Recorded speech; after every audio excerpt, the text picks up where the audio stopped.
Dr. Ovo, do you mean one singular abortion is enough to prevent a woman from having babies in the future? And the answer is yes, Jane. If a woman is rhesus negative and she had abortion, and remember, I want to emphasize this because this is key. Abortion is illegal in Nigeria and in so many other countries. And because of that, for a woman to abort a child, they have to go to a quack. They have to go to some non-professionals who do that. Some of them don't even know the need to give Rhogam. Some of them don't even know the need to even check the woman's rhesus status first.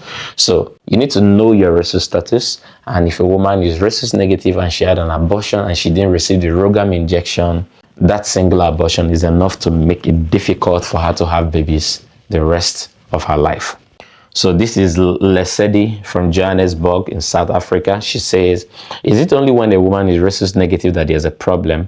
What if my partner is the one that is rhesus negative? Okay, Lesedi, you may want to go back after this and listen to the teaching from the start. I already explained it. So the only time we have a concern is when a woman is rhesus negative and her partner is rhesus positive. The only time we have a problem is when a woman is rhesus negative and she receives blood donation from a rhesus positive person. The only time we have a problem is when a woman is rhesus negative and she shared needles or sharp objects, cut me, covenant stuffs, and the person she had that with is rhesus positive.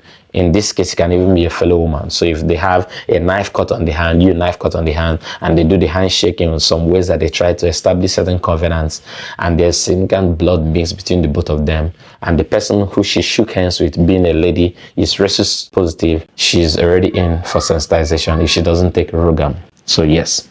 This question is, what exactly is rhesus negative and rhesus positive, and how does it affect marriage and pregnancy? So this is from Jennifer in Jos. Okay, so Jennifer, we've already explained this.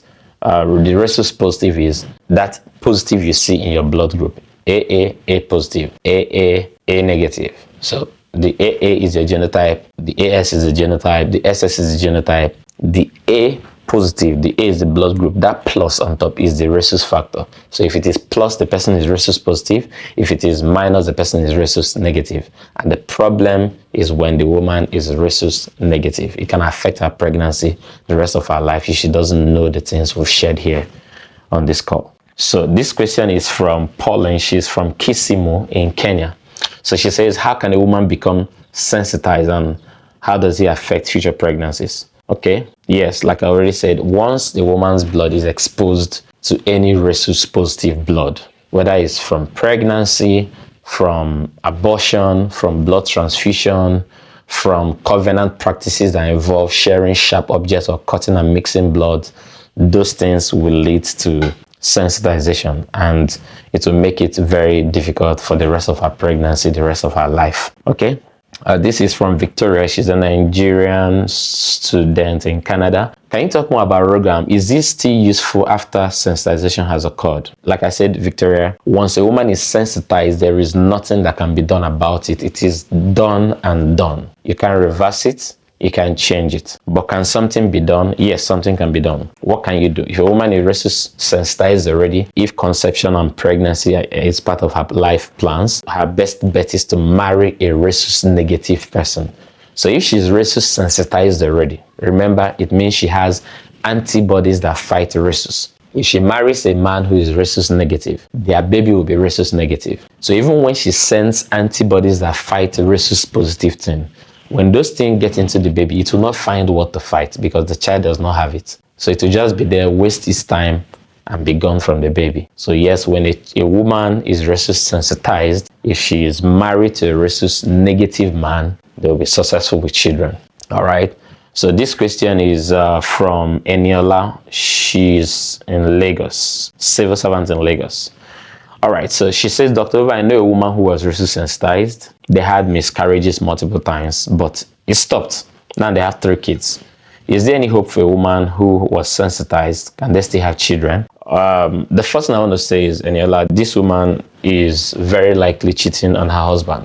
All right, and I say that because I know cases, not a case, cases like that. A woman who was rhesus sensitized has been having miscarriages multiple times, and in one of the bad times she slept with someone, and this is a particular story, and then she conceived and didn't have an abortion. The baby didn't go, so she didn't know what happened. She couldn't explain it, but she realized every time my husband impregnates me, I lose the baby. But this particular pregnancy has been sustained. So she knew something changed, but she didn't know the science behind it. But she knew it was after I slept with this guy.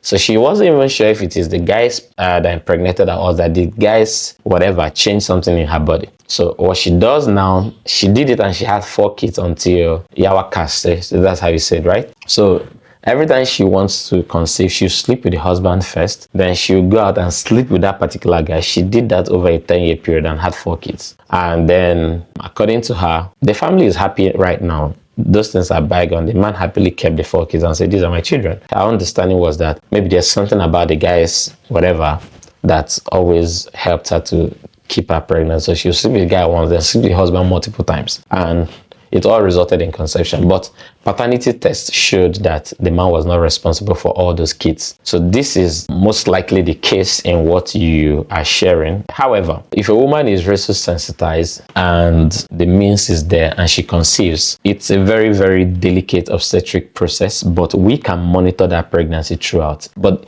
it is just a 50-50. Nothing we do is guaranteeing it. It is that the baby is already staying and we're trying to make it or help it to stay. So sometimes we even do blood transfusion while the baby is still in the womb. Take away some of the baby's blood, give the baby some fresh blood that doesn't have the antibodies from the mom. Sometimes that can happen multiple times up until delivery.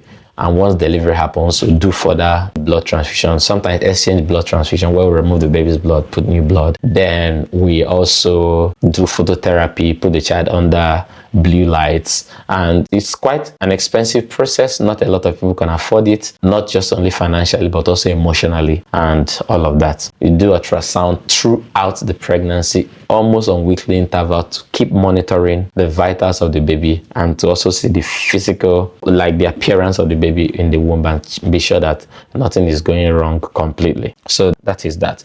So this one is from David. David is also from Kenya. David says, I know every woman should check her blood group before marriage. Is it also important to check rhesus group before marriage and before sex? Okay. Yes, it's important to check your rhesus genotype. All right, it's not rhesus group, it's called rhesus genotype. So that plus or minus, you need to know about it. Not so you leave the person, but so you know, so that your doctor is informed, and so you don't go having your pregnancies in maternity home or traditional birth attendants, but with doctors, so you get the right care that can protect your wife's blood throughout. As regards sex, you don't go having sex and start asking what's your genotype. All right, so the idea is conception. Every intercourse that must lead to conception in a woman that is rhesus negative, these things I've shared, you must bear them in mind. All right, so I think those are all the questions I can take for today. Drop more questions. Perhaps when we come on the next series, I'll see how I can address them. Yeah, I want to just make a few of these remarks.